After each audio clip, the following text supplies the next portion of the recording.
Has there ever been an Ashes series as highly anticipated as the one we have starting this week? I cannot recall ever being this excited for any series for that matter.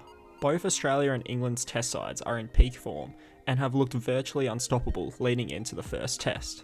Even without each team's rich vein of form is the ideological battle between the two teams who are both winning games of cricket in vastly different ways. This is my complete Ashes preview.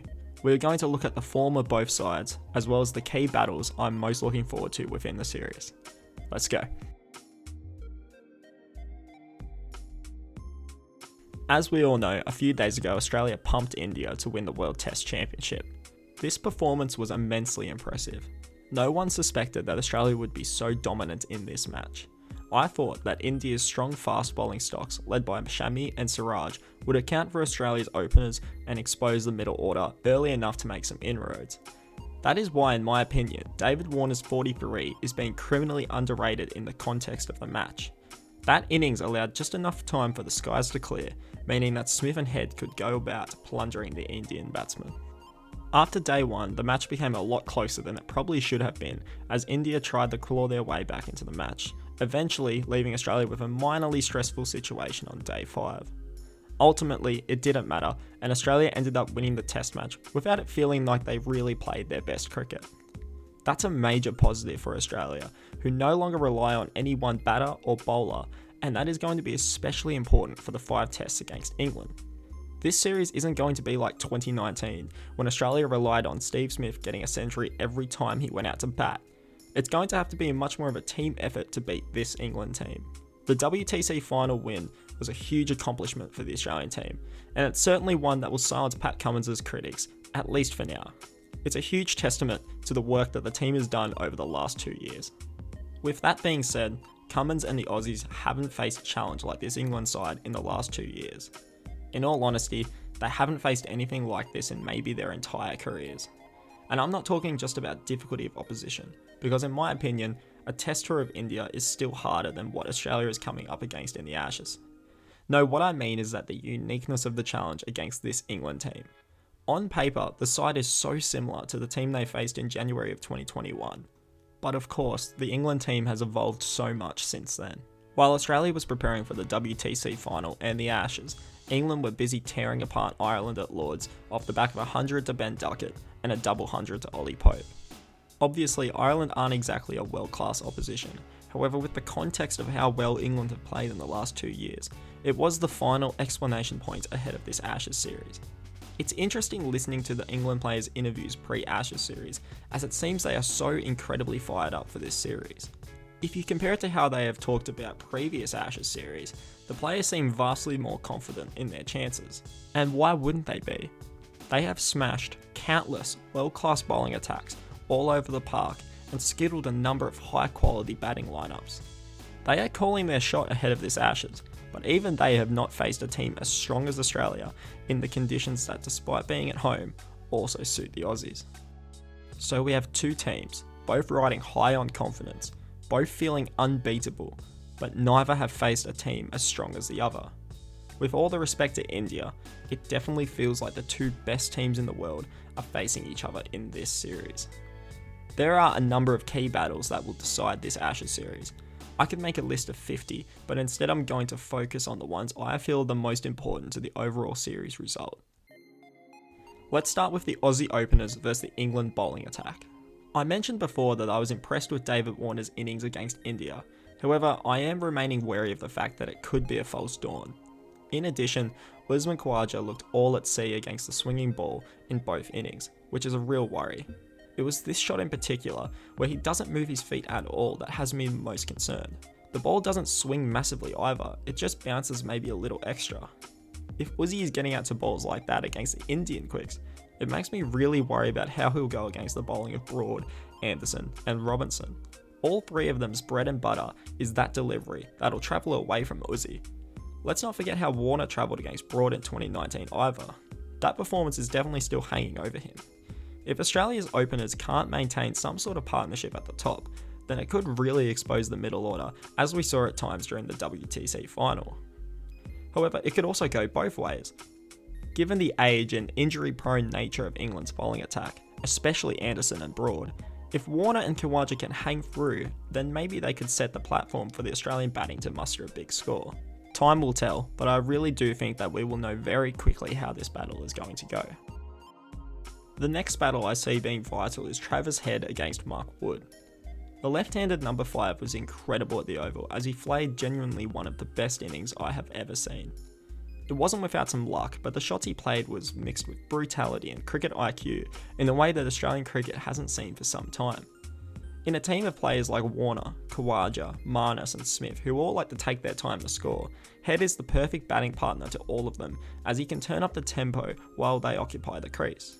India bowled early on in the test match as if they had never seen Head bat before. They gave him way too many wide deliveries which allowed him to open up the arms and explode through cover and point. 9 times out of 10, Travis Head will hit those balls for 4 or 6. However, over the course of the test match, they began to better work out how to bowl at Travis. It started when he was in the 90s and Siraj began to bowl aggressive, short-pitched bowling at him. This was one of the only times Head looked uncomfortable throughout the entire match.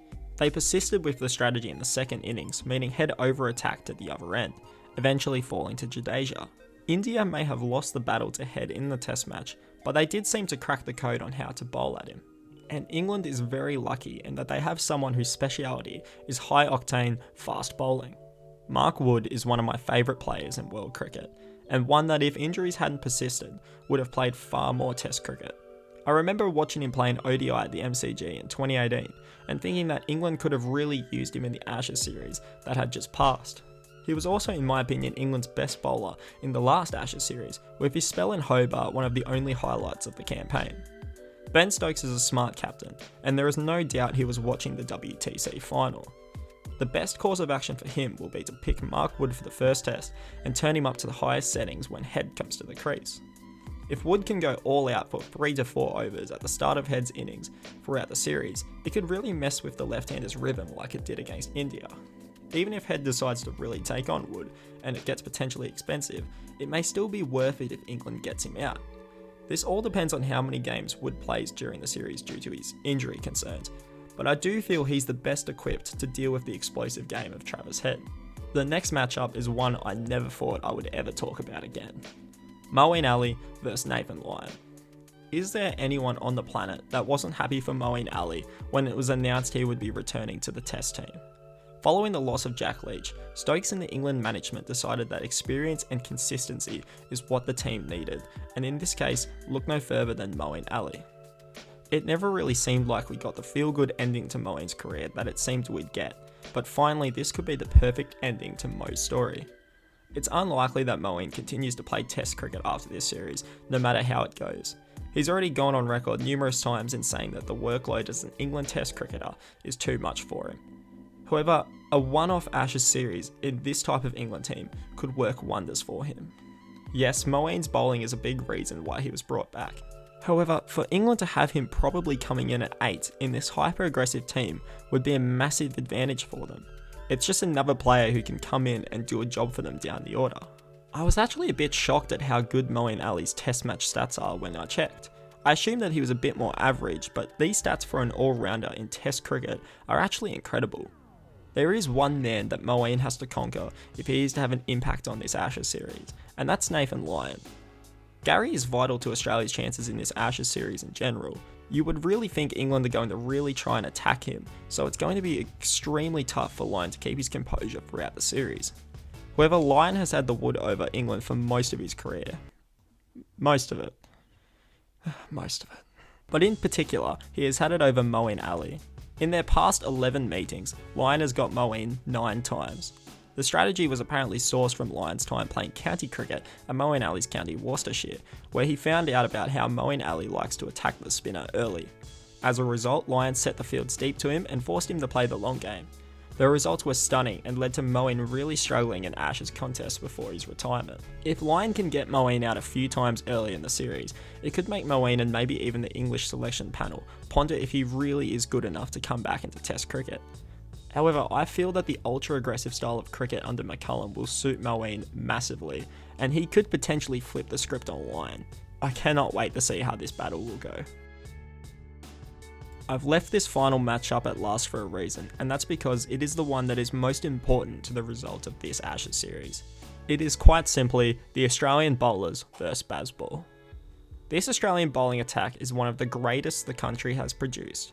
The core of Cummins, Stark, Hazlewood and Lyon has remained mostly the same over the years, despite being at times aided by players such as Peter Siddle, Jackson Bird, James Pattinson, and more recently guys like Scott Boland, Michael Neser and Todd Murphy. But truly, this series is their biggest test yet. How will they cope if they have a session where they go for heaps of runs? How will Cummins, as a bowling captain, handle the situation if an English batter gets in and is crushing all the bowlers? There are so many great questions to be answered. I'm sure Australia has their plans to nullify BAZBALL, but it isn't like they are the first ones to try. On the contrary, what happens if BAZBALL fails? Ben Stokes has said multiple times that the game situation won't matter, and England will play this aggressive style no matter the situation. What if, hypothetically speaking, they get bowled out for 70 in the first innings and the Australian bowling attack is all over them? Then Australia grinds out 350 traditional test runs, and then in the second innings England are like 3 for 20. Would England adapt their playstyle then, or continue to go after the Aussies? The form of the Aussie fast bowlers aids their case.